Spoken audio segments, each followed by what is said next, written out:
신앙과 실천의 유일한 표준은 성경입니다.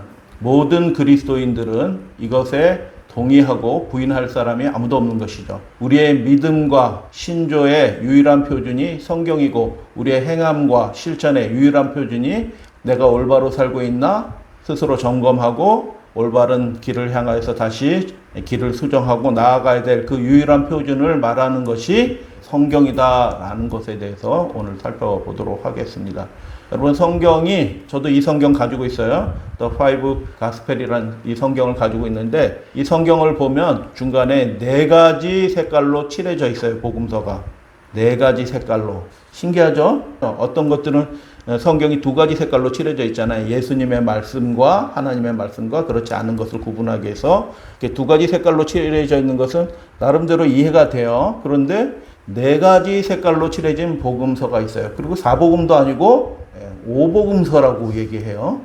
그 얘기를 곁들여 하면서 신앙과 실천의 유일한 표준이 성경이라는 것의 의미가 도대체 무엇인가, 오늘 교리에 관한 질문들에 대해서 2번째 시간 함께 살펴보도록 하겠습니다. 다시 한번 말씀을 드리면 1950년대 유명한 미국의 가장 대표적인 기독교 지도자인 도널드 그레이 반하우스와 월터 마틴이 재림교회 서적들을 살펴보고 직접 만나서 확인을 해보고 물어볼 필요가 있겠다. 이 사람들이 제7일 안식일 예수 재림교인 이 분들이 도대체 뭘 믿는지 공식적으로 좀 답변을 듣고 이 사람들이 기독교 지체가 아닌지 아니면 기독교 지체인지 판단해 보겠다라고 해서 첫 만남을 가진 때가 1955년이에요. 그 전에 이미 자료들을 살펴봤고 공식적으로 이제 자료들을 살펴보고 대화를 나누고 하다가 48개의 질문을 마련해서 공식적인 질문 다 살펴본 다음에 질문을 마련한 거예요. 그러니까 몰라서 물어본 게 아니고 몰라서 이분들이 물어보는 게 아니에요. 이미 자료들을 다 살펴보고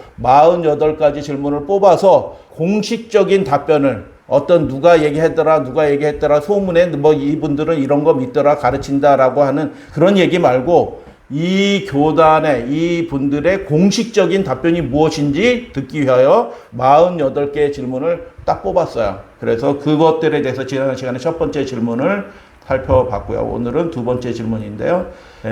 그 질문의 내용을 짧게 그냥 보여드립니다. 1, 2, 3 질문 3가지는 서론적인 질문이고요. 2번째 질문은 그리스도에 관한 질문이 있어요. 5개의 질문. 기독론이라고 하죠. 5개의 질문. 그리고 그 다음에는 엘렌 G 화이트의 저술과 성경의 관계에 대한 질문을 합니다. 제4부는 율법과 율법주의에 관한 질문들. 그리고 안식일과 일요일과 관련하여 하나님의 인과 짐승의 표에 관한 질문이 제일 많죠. 그죠? 그 다음에 다니엘 8장 9장의 2300주야 예언에 관한 질문들. 이것은 예수님이 하늘 성소에서 지성소로 들어가는 그 하늘 성소에 관한 질문들이에요. 그 다음에 하늘 성소에 관한 질문들.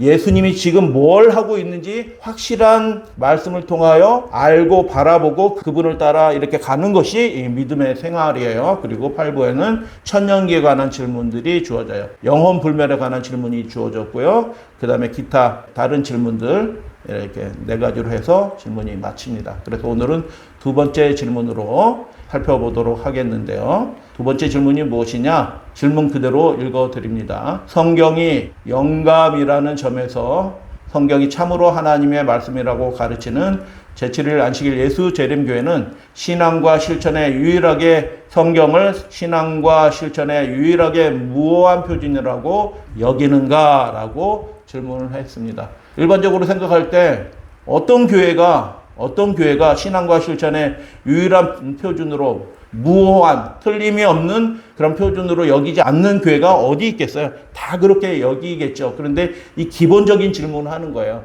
이 교회가 기독교로서 기본적인 신앙을 공식적으로 가지고 있느냐?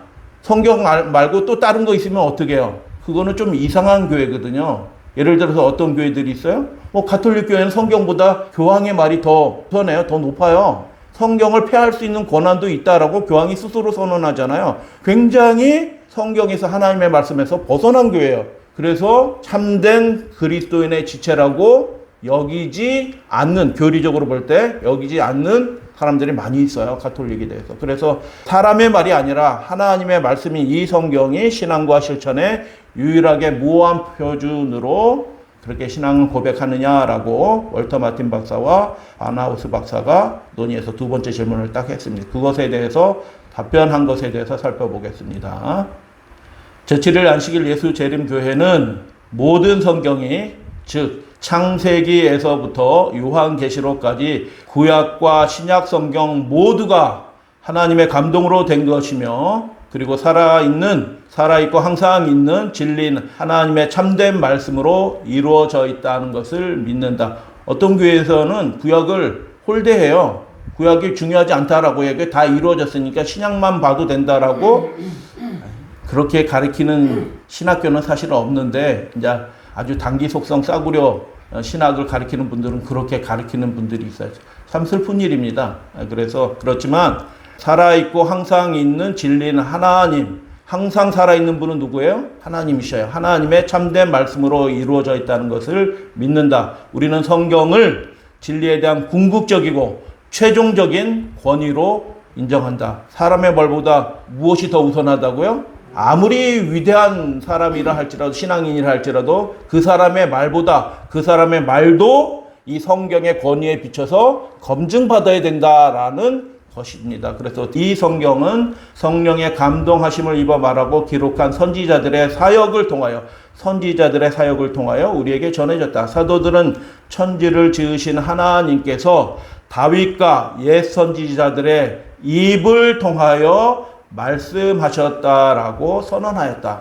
선지자들의 입을 통해서 말하였지만 그 말씀은 누구로부터 온 것이다? 성령의 감동하심을 입어 하나님의 말씀을 대언하도록 그렇게 한 것이다 라는 것입니다. 그래서 사도행전 4장 24절에 그들이 듣고 한 마음으로 하나님께 소리를 높여 대주저여 천지와 바다와 그 가운데 만물을 지으신 이시오. 하나님에 대해서 두 가지를 말씀해요. 첫 번째는 그분은 창조주 하나님이시다라고 말하면서 25절 또 주의 종 우리 조상 다윗의 입을 통하여 성령으로 말씀하시기를 이렇게 설교를 하죠. 베드로가 조상 다윗의 입을 통하여 말씀하셨는데 그게 다윗의 말이에요? 하나님의 말이에요?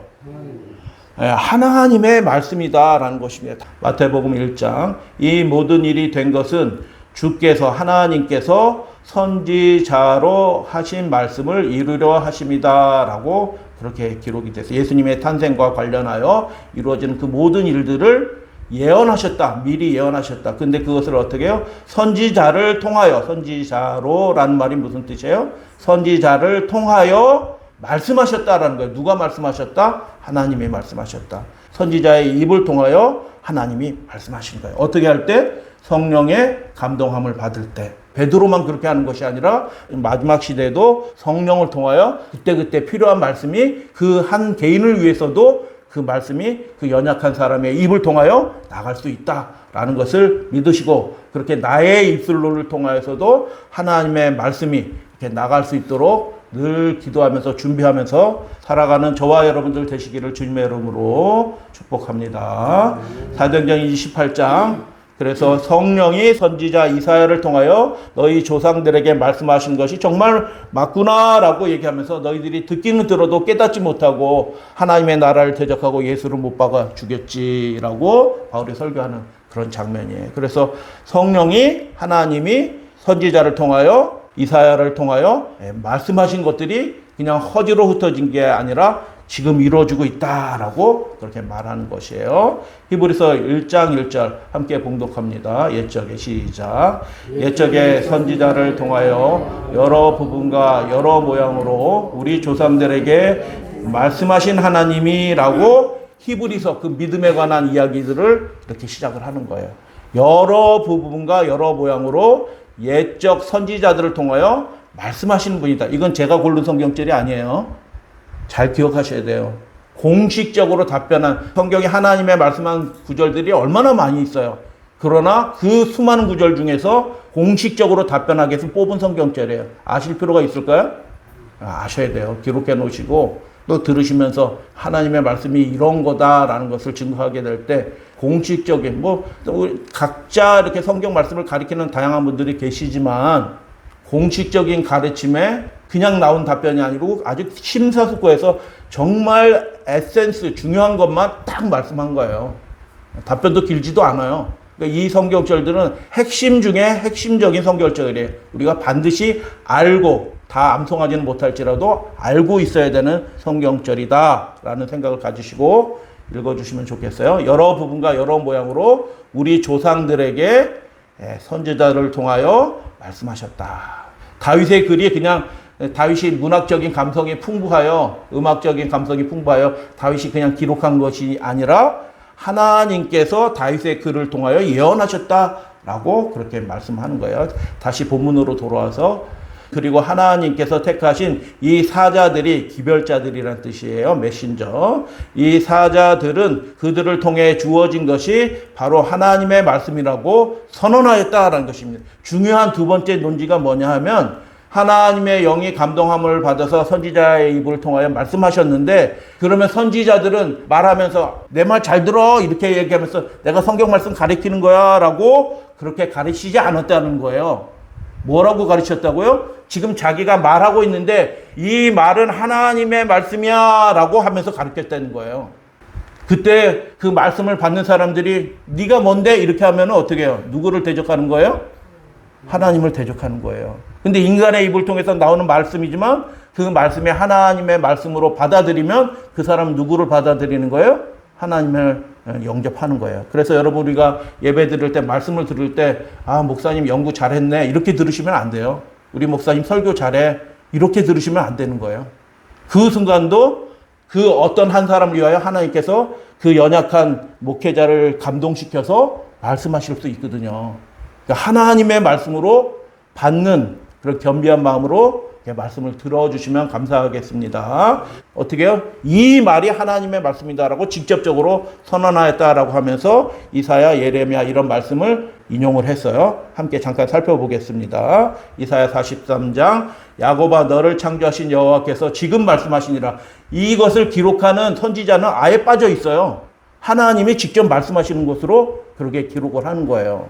그래서 태어나기도 전에 하나님이 예언의 말씀을 주셨잖아요. 근데 이거 내가 예언한다 이게 아니고 하나님이 이렇게 말씀하셨다라고, 이렇게 이건 하나님의 말씀이다라고 그냥 선언하는 거예요. 예레미야 17장, 여호와께서 내게 이와 같이 말씀하셨다. 이게 무슨 뜻이에요?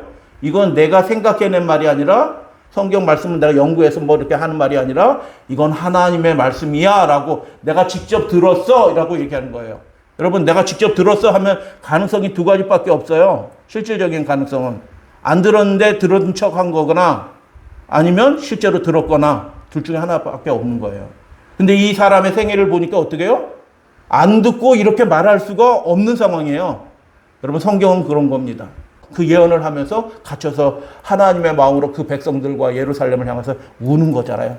계속 통곡하면서 계속 예언하잖아요. 맞는데도 또 예언하고, 갇혔는데도 또 예언하고, 그렇게 예언하잖아요. 어떻게 그렇게 갑자기 이 젊은 청년의 삶이 확 이렇게 바뀌었을까요? 딱 하나의 이유밖에 없어요. 하나님의 영이 그에게 실제로 임했다. 그거 외에는 설명이 불가능한 거예요. 그래서 그 자신도 그렇게 말합니다. 여호와께서 내게 이와 같이 말씀하셨다. 예레미야 26장, 유다 왕 요시아의 아들 여호야김이 다스리기 시작한 때, 역사적인 그때에 하나님의 말씀이 그에게 임해서 말씀하게 하셨다라고 그렇게 기록을 하는 거죠. 그래서 바울은, 신약으로 넘어와서 바울은 개종자들에게 성경을 받을 때, 받는다는 뜻인데 영어로는 읽을 때라고 이렇게 돼 있어요. 여러분, 이렇게 성경을 읽을 때 그냥 좋은 경전인 게 아니라 하나님의 말씀을, 나에게 주신 말씀을 내가 읽고 있다라고 그렇게 생각하면서 읽어주시면 감사하겠습니다. 성경을 야 이거 좋은 말씀이야 이렇게 읽으시면 안 되고요. 좋은 이야기들은 다른 책에도 많이 있어요. 좋은 얘기가 아니고 하나님께서 나에게 너 읽어라 하고 주신 거예요. 그러면 우리가 어떻게 읽어야 돼요? 안 읽을 수 있나요? 하나님 너 읽어라 하고 주신 말씀인데 안 읽을 수 있어요? 근데 요즘 많은 그리스도인들이 성경 안 읽어요. 너 읽어라 하고 주신 말씀인데, 하나님이 읽어라고, 하나님이신 분이 너 읽어라라고 주신 말씀인데도 요즘 많은 그리스도인들이 성경을 안 읽어요. 그게 무슨 뜻이에요? 바울의 말대로 하면 그들이 성경을 받지 않고 있어요. 하나님의 말씀을 받지 않는다는 게 무슨 뜻이에요? 하나님을 거절하고 있는 거예요. 하나님께 불순종하고 있어요. 그래서 이 답변에 받는다는 말이 다른 의미이지만 이걸 쉬운 말로 풀어서 공식적인 답변에 풀어서 쓰는 것입니다. 바울은 개종자들에게 성경을 읽을 때 어떻게 읽어라? 사람의 말로 받지 않고 진실로 하나님의 말씀을 받고 있음을 주지시켰다, 상기시켰다라고 얘기하면서 인용된 성경절이 데살로니가전서 2장 13절이에요. 함께 읽어보겠습니다. 이러므로 시작. 이러므로 우리가 하나님께 끊임없이 감사함은 너희가 우리에게 들은 바, 누구에게 들은 거예요? 그 제자들에게, 사도들에게 들은 거예요. 이방인들도 있어요. 근데 하나님의 말씀을 받을 때 사람의 말로 받지 아니하고 하나님의 말씀으로 받음이니 그 다음에 진실로 그러하도다. 아멘. 그들이 말씀을 전하면서 이건 우리가 설교한 거야, 우리가 가르치는 가르침이야 라고 하지 않고 우리가 전하는 말은 하나님의 말씀이다 라고 얘기하고 정말로 그렇다라고 그렇게 강조하는 거예요. 그리고 듣는 사람도 믿음을 합하여, 외모로 보면 바울이 육신적으로 뛰어난 게 없어요. 그냥 초라한 나이 드신 분이에요. 베드로도 마찬가지고 헬라어도 제대로 못해요. 영어로 설교하는데 요즘식으로 얘기하면 막 문법도 좀 틀리고 떠듬거리고 막 이런 분이에요. 설교가 잘 안 돼. 완전히 네이티브처럼 줄줄줄 나오지 않는다고요. 고린도에 가서 바울이 설교할 때 떨었어요. 이게 잘 안 되거든요. 이게 잘 안 나와. 편지 쓸 땐 대필자가 있고 그래서 심사숙고해서 한 단 한 단 해서 이렇게 편지를 써서 그 편지에는 힘이 있으나 그의 말은 약하도다. 고린도 교인들이 그렇게 판단했잖아요. 그런데 그 떠듬거리는 말이 뭐라고요? 하나님의 말씀이다라고 그렇게 선언하고 뭐 어떻게 해요? 진실로 그러하도다라고 그렇게 얘기하는 거예요. 그래서 여러분, 우리가 경건한 마음을 갖는다는 게 무슨 뜻이냐면 말씀을 들을 때 그렇게 믿음을 합하여 저 목사님이 얘기하는 게 목사님 연구 열심히 해서 얘기해 준다. 오늘 새로운 거 배웠어. 이런 차원, 뭐 이거 좋은 거예요. 그렇지만 그 이상의 믿음이 필요한데 어떤 믿음이 필요해요? 지금 하나님이 이 시대에 저 연약한 지체를 세워서 우리에게 어떤 말씀을 전하고 계신다라고 진실로 하나님의 말씀으로 그렇게 받으시면 그게 믿음으로 합하여 하나님의 말씀을 받는 것이다라고 지금 하나님의 사람이 그렇게 이야기하는 거예요. 그래서 구약의 선지자의 모습과 신약의 제자들의 모습이 달라요? 비슷해요? 똑같아요. 말씀하는 태도가. 계속 읽겠습니다. 여호와께서는 이런 구약의 사자들의 사역을 통해 세상에 그분의 진리를 선포하셨다. 모세의 기별을 인용하면 내가 그들의 형제 중에 너와 같은 선지자 하나를 그들을 위하여 일으키고 내 말을 그 입에 두리니 라고 그렇게 말씀하셨어요. 여러분, 하나님이 계셔요? 안 계셔요? 계시잖아요. 보여요? 안 보여요? 안 보여요. 그런데 어떻게 해요? 예레미야는 이렇게 말하는 거예요. 자기가 강권함을 받아서 말할 수밖에 없는 불타는 심령을 갖게 됐는데 어떻게 그렇게 됐나? 여호와께서 그의 손으로 내 입에 대셨다. 그래서 내 입이 말한다 라고 그렇게 얘기하는 거예요. 얼마나 강력한 그 하나님의 임재에 대한 그런 표현이에요. 하나님이 그의 손, 그 거룩한 손을 들어서 내 입에 대셔서 내 입이 그의 말을 하지 않을 수가 없게 되었다라고 그렇게 얘기하는 거예요. 여러분, 우리도 예수님을 깊이 사랑하게 되면 예수님을 말하지 않을 수 없게 되는 거예요. 반드시 얘기할 수밖에 없는 그런 심령을 하나님께서 우리에게도 많이 주시게 되기를 주님의 이름으로 축복합니다. 이 사람들이 말하고 기록한 말씀은 그들 자신의 말이 아니라 살아계신 하나님의 말씀이었다라고 그렇게 얘기해요. 그리고 에스겔에게 하나님은 그가 또 내게 이르시되, 하나님이신 분이요 인자야, 에스겔이에요. 이스라엘 족속에게 가서 어떤 말로 가르쳐라? 내 말로 가르쳐라. 내가 할 말을 주니 그 말로 가르쳐라 라고 얘기해요. 그러면 에스겔이 가르친 그 말씀은 에스겔이 가르친 거예요? 하나님이 가르치신 거예요? 하나님이 주신 말씀이라고 그렇게 말씀했다라는 것입니다. 너희 하나님 여호와의 말씀을 들으라 라고 성경에 도초해서 그렇게 말씀해요. 그래서 여러분, 우리가 성경을 읽을 때 누구 앞에 서 있는 거예요? 하나님 앞에 서 있다라고 생각하고 하나님의 말씀을 읽어야 되는 거예요. 그래서 내가 주 여호와 하나님의 음성을 듣고 말하되 여호와의 말씀이 내게 임하였다라는 이런 하나님의 말씀이 직접 나에게 임했다라는 그 말씀의 표현이 무려 몇 회가 등장한다? 구약 성경에 1300회 이상 등장한다. 많은 다른 선지자들이 다양한 상황에서 시대는 달라도 이렇게 표현한다. 이게 무슨 뜻이에요? 그에게 하나님의 영이 임했다라는 증거예요. 그리고 신약 성경의 기자들도 거의 같은 주장을 하고 있다. 사도 바울은 내가 너희에게 전한 것은 주께 받은 것이다. 여러분, 사도 바울이 예수님께 직접 뭐 가르침 받은 거 있어요, 없어요? 사도 바울은 예수님의 직계 제자가 아니에요. 예수님 쫓아다니면서 뭐 예수님의 말씀 가르침을 받은 적이 없다고요. 그래서 뭐 가르치셨는지도 몰라요, 사실은 사도 바울은. 그런데 사도 바울이 예수님 만나고 제자들과 교제도 나누고 이렇게 하긴 했지만 그가 나중에 가르치는 그 말씀을 뭐라고 얘기하냐면은 그의 지식과 경험을 통해서 알게 된 그 하나님이 예수님을 통하여 정말 성령으로 이렇게 감동함을 받은 새로운 지식이 된 거예요. 하나님이 지식이 된 거예요. 그래서 그가 예전에 알고 있었던 것을 완전히 관점을 바꿔서 새롭게 알게 된 그것을 가르치는데 그것을 뭐라고 얘기하냐면 이것을 하나님께 받은 것이다 라고 그렇게 가르쳐요. 만일 누구든지 자기를 선지자나 신령한 자로 생각하거든 하나님 앞에 경건하게 산다라고 생각하는 사람들은 내가 너희에게 편지한 것이 글은 누가 썼어요? 바울이 썼어요. 정확하게 얘기하면 바울이 눈이 나빠가지고 대필자가 썼단 말이에요. 대필자가 다 쓰고 맨 끝에 나 바울이 편지하노라 이렇게 해서 바울이 친필로 이렇게 해서 큰 글씨로 쓰노라라고 그렇게 갈라디아서도 그렇게 돼 있잖아요. 그래서 대필자가 다 쓴 거란 말이에요, 사실은. 그런데 어떻게 해요? 내가 너희에게 편지한 것이 뭐라고요? 하나님의 예수님의 명령이다라고 그렇게 얘기하는 거예요. 그래서 영이 충만한 거예요. 충만한 거야. 이 말씀이 하나님의 말씀이라는 것에 조금도 흔들리지 않는 확신으로 그들에게 증거하게 하신 분은 하나님이셔요. 그리고 그 영을 주신 분도 그 말씀을 주신 분도 하나님이다라고 그렇게 얘기하는 거예요. 그래서 우리는 굉장히 중요한 말씀이 여기 들어있어요. 우리는 성경이 단순히 하나님의 말씀을 담고 있을 뿐 아니라 어떤 분들은 성경 안에 하나님의 말씀이 있다라고 얘기해요. 맞아요? 틀려요? 다시 질문을 드려요. 성경 안에 하나님의 말씀이 있다. 맞아요? 틀려요? 맞기는 맞는데 틀린 말이에요. 정확하게 말씀드려요. 성경 안에 하나님의 말씀이 있는 것 자체, 그 진술 자체는 틀리지 않아요. 그러나 그 말씀 앞뒤에 있는 설명하는 글은 누가 쓴 거예요?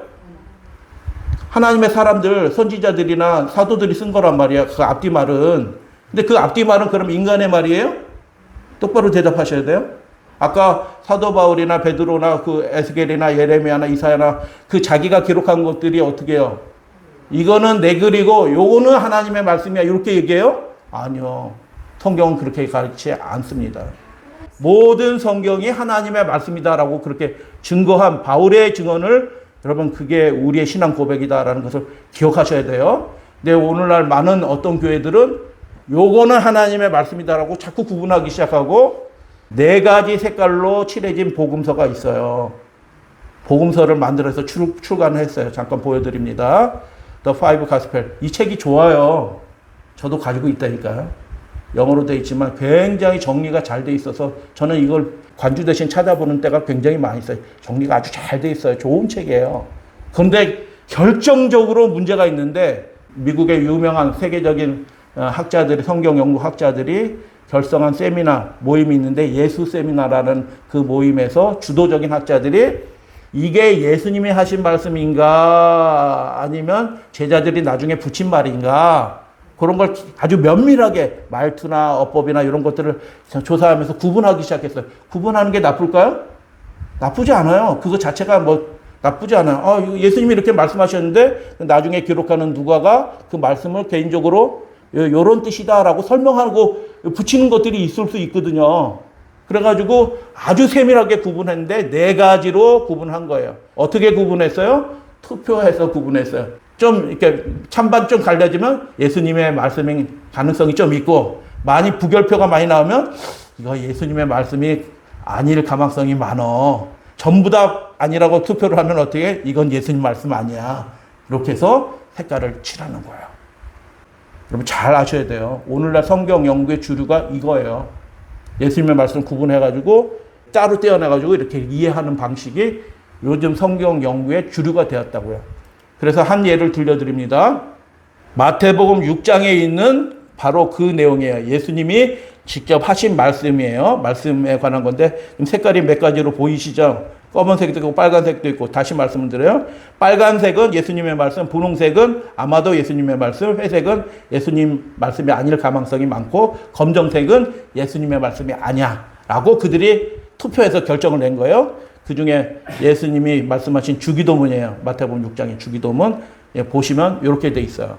여기서 주기도문 중에서 예수님의 말씀은 Our Father밖에 없어요. 진짜 예수님의 말씀은 그들이 투표한 결과가, 하늘에 계신 이 표현은 예수님의 말씀이 또 아니다 이렇게 해놓은 거예요. 이렇게 해서 이 주기도문 가운데서 예수님의 말씀은 우리 아버지여라는 그 말밖에 없다라고 그들이 결론을 내린 거예요. 당신의 뜻이 하늘에서 이룬 것 같이 땅에서도 이루어지이다라는 말씀은 예수님의 말씀이 아니다라고 아예 삭제를 해버린 거예요. 검정색으로. 근데 여러분 이걸 영적으로 적용해 보세요. 하나님이 말씀하셨는데 우리가 어떤 건 아예 받아들이지 않잖아요. 어떤 건 하나님 알았어요. 제가 그렇게 해보려고 노력할게요. 하나님이 말씀하시는데 어떤 거는 저는 하나님 그거 그렇게 하긴 싫어요. 이렇게 하면 어떻게 해요? 하나님의 말씀을 아예 그 권위를 인정하지 않고 받아들이지 않은 거잖아요. 그럼 하나님의 말씀을 빨간 거로 여기는 거예요? 검정거로 여기는 거예요? 검정거로 여기는 거예요. 우리 영적으로 따지면 이 사람들의 이 시도들을 우리가 비난할 수가 없어요. 이건 정말 문제예요. 여러분, 이단이 뭐가 이단인가요? 하나님과 그의 세계에 대해서 그릇 나타내는 게 이단이에요.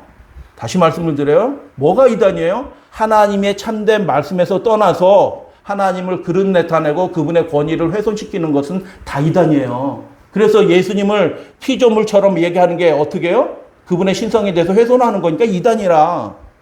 그런데 여러분 성경의 그 권위와 하나님의 말씀 전체의 그 권위를 인간의 말이 들어간 것처럼 이렇게 구분하고 나누는 이 위대한 학자들이 정말 굉장히 유익해요. 근데 이 근본적인 사상이 어떻다고요? 하나님의 말씀의 그 권위와 그 충만한 그 영감성을 어떻게 해요? 훼손하고 나누고 이렇게 하는 거예요. 그럼 이단이 아닐까요? 이단 중에, 요즘의 이단 중에서 최고의 이단이라고 하면 하나님의 말씀의 권위를 이렇게 훼손시키는 이 일이 될 거예요. 근데 이게 어떻게 됐다고요? 오늘날 성경 연구자들 사이에 주류가 된 거예요. 설교를 유창하게 잘하거나 감동 있게 하거나 그것과 아무 상관이 없어요. 바울이 어떻게 설교했다고요? 떠듬거리면서 설교했어요. 문법이 틀려라 말할 때는 어법이 틀린 거야. 그러니까 사람들이 이거 헬라어도 잘 못하고 이상하게 얘기한다? 뭐 이렇게 들었을 거예요. 근데 바울이 그 설교하면서 어떻게 말하는 거예요? 이거 하나님의 말씀이다 라고 얘기하는 거예요. 설교 잘하고 못하고가 중요한 게 아니에요. 그래서 우리의 태도가 정말 중요한데 주류가 된 이렇게 하나님의 말씀을 구분하는 이런 태도들이 정말 심각한 이단이라고 생각이 들어요. 다시 본문으로 돌아옵니다. 우리는 바로 전 고백이에요. 우리는 성경이 단순히 하나님의 말씀을 담고 있을 뿐 아니라 하나님의 말씀이다 라고 믿으며 그 전체를 하나님의 말씀으로 받아들인다. 아멘. 구약 성경 별로 중요하지 않는 것처럼 취하는 그 태도가 온전한 태도이다? 아니다라는 거야. 아니다는 거. 디모데후서 3장 16절 다시 함께 고백하면서 읽습니다. 시작. 모든 성경은 시작. 모든 성경은 하나님의 감동으로 되었다라고 그렇게 얘기하잖아요. 모든 성경이 그 가운데 그 기록된 일부가 아니라 그 성경 자체가 전부가 하나님의 감동으로 된 하나님의 말씀이다라고 얘기한 거예요. 누가가 추가로 요약해서 적었지만 그건 누가의 요약이 아니라 누구의 말씀이라? 하나님이 누가를 감동해서 기록하게 한 하나님의 말씀이다라고, 하나님이 요약하게 하신 것이다라고 그렇게 말하는 거예요. 우리는 성경의 권위, 정확성, 신뢰성 그리고 진리를 믿는다. 그리스도 안에서 나타난 신성과 인성의 동일한 결합이, 예수님이 참된 인간이셨잖아요. 예수님이 그러면서 동시에 참된 하나님이셨어요. 예수님이 인간이에요, 하나님이에요? 인간이시면서 하나님이셨어요. 그런 놀라운 결합이, 연합이 하나님의 말씀인 성경에서도 이루어졌다라는 거예요. 계시된 성경의 이 진리 말씀은 하나님의 감동으로 된 것이지만 사람의 말로 포장되어서 기록이 되었다. 인간적이지만 하나님의 말씀이다.